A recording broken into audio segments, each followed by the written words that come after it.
Today, Carlo and I played some jazz music, and we also tried to understand climbing equipment with Gregor. A one, a two, a one, two. That one goes around your neck. And this one goes in the wall. Chef Gregor.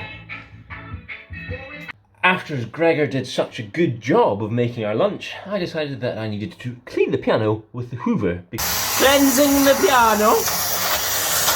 After that, we decided to master the art of climbing. This featured using harnesses, ropes, and an inner tube as safety equipment. Right, I'm winning the tug of war. Do you think other climbers in the VFX are just going to look at us? Oh, they're How are from they doing? basically.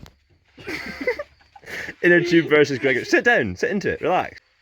The helmet on, there's no way. The helmet, I rocked it far enough.